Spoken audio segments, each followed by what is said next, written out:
Hi అండి, welcome to Jyothish kitchen. ఈరోజు మన కిచెన్లో కర్రీ వచ్చేసి పనస గింజలండి. అయితే మనం పనసతోనలు తినేసి గింజలు పడేస్తూ ఉంటాం కదా, అలా వాటిని వృధాగా వేస్ట్ చేయకుండా పనస గింజలతో మనము మంచి రుచికరమైన కర్రీ వండుకోవచ్చండి. దీంట్లో మనము వంకాయ గుడ్లు వేసి చాలా రుచికరంగా కర్రీ ప్రిపేర్ చేసుకుంటాము. అదేవిధంగా ఇందులో ఉండే పోషకాలు కూడా చూద్దాం. ఇదిగోండి పనస గింజలు వంకాయ కర్రీ కోసం నేను తీసుకున్న పదార్థాలు. వంకాయలు అయితే ఇవిగో, అయితే 2 టమాటాలు తీసుకున్నాను, 3 పచ్చిమిర్చి తీసుకున్నాను. వంకాయలు కడిగేసి ఉప్పు నీటిలో వేసుకుంటే అవి చేదుగా నల్లగా అవ్వకుండా బాగుంటుంది. అయితే పనస గింజలు చాలా గట్టిగా ఉంటాయండి. ఇవి అయితేని ముందు ఉడకబెట్టాలి, డైరెక్ట్ కూరలో వేయడానికి అవ్వదు. ఇవి ముందు బాయిల్ చేయాలి. కుక్కర్లో 3 విజిల్స్ వస్తే సరిపోతుంది. బాయిల్ చేశాక ఈ తొక్కంతా పై పొట్టు శుభ్రంగా ఒలుసుకొని 2 ముక్కలుగా కట్ చేయాలి. దీన్ని మళ్ళీని కట్ చేసి ఉంచుకున్న తర్వాత అప్పుడు కర్రీ స్టార్ట్ చేద్దాం. ముందైతే ఇవి బాయిల్ చేయాలి. ఇందులో నేను ఇంకా ఆనియన్ వేయట్లేదు, కర్రీ ఎక్కువైపోతుందని నేను ఉల్లిపాయ వేసుకోవట్లేదు. మీరు కావాలంటే ఉల్లిపాయ కూడా వేసుకోవచ్చు, వేయకపోయినా బాగానే ఉంటుంది. ఇదిగోండి మన వంకాయ పనసగింజల కర్రీ కోసం నేను అన్నీ రెడీ పెట్టాను. వంకాయలు అయితే కడిగి కట్ చేసి ఉప్పు నీటిలో వేసి ఉంచాను. కొద్దిగా చింతపండు, ఒక నిమ్మకాయ సైజు అంతా చింతపండు నానబెట్టాను. 2 తీసుకున్న టమాటాలు చిన్నగా కట్ చేశాను. ఇదైతే కొత్తిమీర తరుగు, కరివేపాకు తరుగు, పచ్చిమిర్చి చీలికలు. అయితే ఇవి ఉడకబెట్టిన తర్వాత లోపల ఇదిగోండి పొర ఇలా ఉంటుంది. ఈ తొక్క తీసాక మళ్ళీ ఇంకో పొర ఉంటుంది. మీరు కావాలంటే పొరతో తినొచ్చు. నాకు ఆ పొర నచ్చదని నేను పూర్తిగా ఇలాగా ఒలుసుకున్నాను అనమాట. ఈ విధంగా ఒలుసుకుంటే బాగుంటుందండి, తినడానికి నోటికి అడ్డం లేకుండాను. ఇప్పుడు కర్రీ స్టార్ట్ చేద్దాం. ఇదిగోండి స్టవ్ ఆన్ చేసి నేను గిన్నె పెట్టుకున్నాను. కూర వండడానికి ఆయిల్ వేస్తున్నాను. ఇదిగోండి ఈ గరిటితో నేను 1.5 వేసాను, ఎందుకంటే వెజ్ కదా, నాన్ వెజ్ కాదు, ఎక్కువ ఆయిల్ అవసరం లేదు.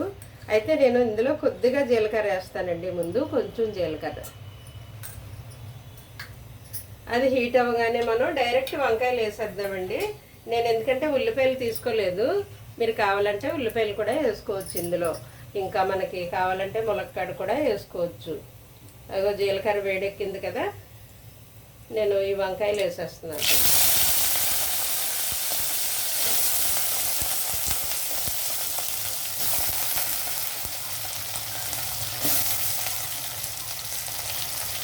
ఓకే, నేను వంకాయలు వేసేసిన తర్వాత టమాటా కూడా వేసేస్తున్నాను. నేను టమాటా కూడా వేసేసిన తర్వాత నేను ఉప్పు, కారము, పసుపు వేస్తానన్నమాట. ఇదిగో పసుపు కొద్దిగా, అలాగే సాల్ట్ వేస్తున్నాను. కూరకు సరిపడా సాల్ట్, ఎందుకంటే చింతపండు వేస్తాం కదా ఇందులో, దాన్ని బట్టి చూసుకుని వేసుకోవాలి మనం. ఒకసారి కలుపుదాం. కలిపిన తర్వాత కొంచెం 1 మినిట్ మగ్గాక నేను కారం వేస్తాను ఇందులో. ఇదిగోండి వంకాయలు ఉప్పు పసుపు వేసాను కదా, కొంచెం మగ్గాయి అన్నమాట. ఇప్పుడు ఈ టైంలో మనం ఇవి వేసేద్దాం, పచ్చిమిర్చి, కరివేపాకు, కొత్తిమీర. నేను కొత్తిమీర కొంచెం ఉంచాను లాస్ట్లో వేయడానికి, బాగుంటుంది కదా, ఫైనల్గా కూడా మనం వేయచ్చు. అయితే ఈ టైంలో మనం కారం వేసేద్దాం. నేను 3 పచ్చిమిర్చి వేసాను, అయినప్పటికీ ఇది 1 స్పూన్ ఫుల్గా పైకంటే వేసాను అనమాట. ఇంకొంచెం కూడా వేస్తాను, సగం వేస్తున్నాను, ఎందుకంటే పులుపు వేస్తాను కదా చింతపండు, అందువల్ల కారం తగ్గుతుంది. మీరు కూడా జాగ్రత్తగా చూసుకొని వేసుకోండి, మీరు తినే కారాన్ని బట్టి. నా కారం కొంచెం ఘాటుగానే ఉంది, అందువల్ల 1.5 స్పూన్ వేస్తాను. కారం వేసాం కదండి, ఇదంతా కలిపిన తర్వాత 1 నిమిషం మూత పెట్టి మగ్గనిద్దాం. ఓకే,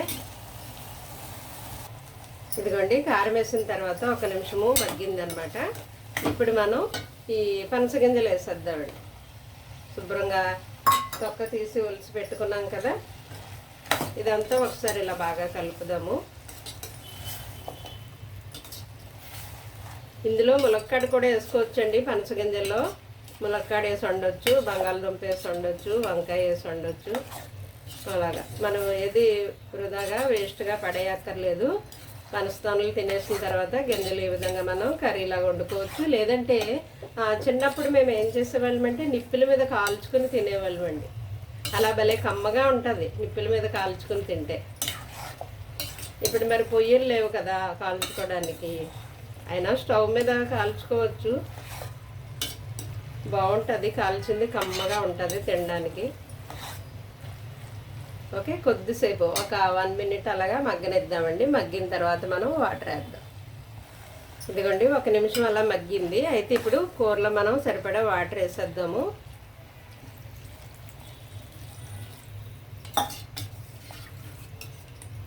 సరిపోతుంది వాటర్, ములిగే వరకు వేస్తే చాలు. ఎందుకంటే ఇవి ఆల్రెడీ పనసగింజలు ఉడికిపోయినవే, వంకాయ త్వరగా ఉడుకుతుంది. సో వాటర్ మరీ ఎక్కువ అవసరం లేదు, సరిపోతుంది. అయితే హైలో పెట్టి వాటర్ తిరగబడ్డాక ఒక 5 మినిట్స్ ఉడికితే చాలండి. అప్పుడు మనం చింతపండు పులుపు వేసేయచ్చు అనమాట. ఒక 5 నిమిషాలు ఉడికితే, ఇది ఉడికే లోపల మనం చింతపండు రసం తీసి రెడీగా పెట్టుకుంటే, చింతపండు వేసిన తర్వాత చూద్దామండి. కొంచెం అదే వాటర్ బాయిల్ అయ్యి ఉడికిన తర్వాత చింతపండు రసం వేద్దాం. ఇదిగోండి తిరగబడిన తర్వాత నేను మీడియంలో పెట్టాను మంట. అయితే 5 నిమిషాలు ఉడికింది. ఇప్పుడు చింతపండు పులుపు వేద్దాం.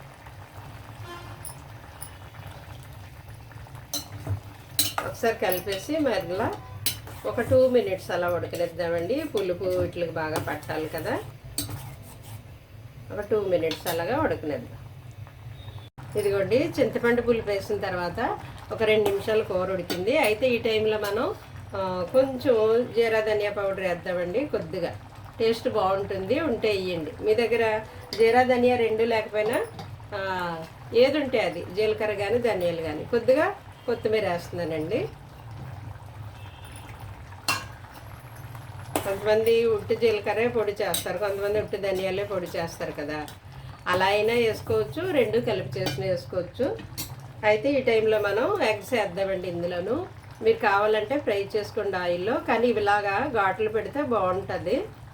ఉప్పు కారము పులుపు ఇదంతా లోపలికి లాక్కుని బాగుంటాయి అన్నమాట గుడ్లు. మీరు కావాలంటే ఫ్రై చేసుకోండి.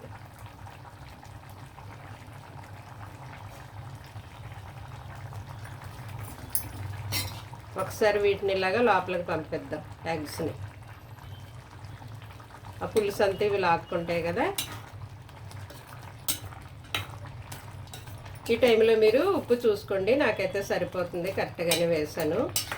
ఈ టైంలో ఉప్పు చూసుకుంటే 1 నిమిషం అలా ఉంచి తర్వాత మనము పేడమేనండి డిష్ అవుట్ చేద్దాం. అయితే 1 మినిట్ అలాగా మగ్గనిద్దాం. ఇదిగోండి ఇవన్నీ వేసాక 1 మినిట్ అయిపోయింది. ఒకసారి మీరు పులుపు చూసుకోండి, అదే ఉప్పు సరిపోయింది లేదో చూసుకోండి. ఎందుకంటే పులుపు వేసాం కదా, ఉప్పు తగ్గొచ్చు. ఒకసారి నేను టేస్ట్ చూస్తాను. అబ్బా భలే ఉందండి, అసలు పుల్లగా ఉప్పగా కారంగా కరెక్ట్గా సరిపోయి అన్నీ సూపర్గా ఉంది. ఓకే, రెడీ అయిపోయింది. ఇంకా ఆపేసి డిష్ అవుట్ చేయడమేనండి. డిష్ అవుట్ చేద్దాం. ఇదిగోండి వేడివేడిగా మన వంకాయ పనసగింజల కర్రీ రెడీ అయిపోయింది. ఇందులో మనం ఎగ్స్ కూడా వేసుకున్నాము. అయితే పనసగింజల్లో ప్రోటీన్లు, ఫైబరు, విటమిన్లు, ఖనిజాలు మరియు ఆరోగ్యకరమైన కొవ్వులు ఈ గింజల్లో ఉంటాయటండి. ఇది రక్తహీనతను తగ్గించి జీర్ణక్రియకు సహాయపడుతుందట. అలాగే వంకాయలోకి వస్తే వంకాయలో vitamin B1, B2, B3, B6, B9 మరియు విటమిన్ సి, అలాగే vitamin K and vitamin E వంటి విటమిన్లు ఖనిజాలు కలిగి ఉంటుందటండి వంకాయ శరీరంలోని కొవ్వులను కరిగిస్తుందంట. అలాగే రక్త ప్రవాహాన్ని మెరుగుపరుస్తుందంట. అంటే మన బాడీలో క్లాట్స్ ఏర్పడకుండా బ్లడ్ సర్క్యులేషన్ బాగా జరిగేటట్టు సహాయపడుతుందటండి. అలాగే ఇందులో calcium, iron, magnesium, manganese, phosphorus, potassium వంటి ఎన్నో లాభాలు, విటమిన్స్, పోషకాలు ఉన్నాయండి. అలాగే ఇందులో క్యాలరీస్ చాలా తక్కువగా ఉంటాయట. మరిన్ని పోషకాలతో ఉన్న ఈ వంకాయని మరి ఆహా ఏమి రుచి అనరా మైమరచి. రోజు తిన్నా కానీ మోజా తీరనదు కదండి. తాజా కూరల్లో రాజా ఎవరంటే మన వంకాయ అని చెప్తారు కదండి పూర్వం నుండి.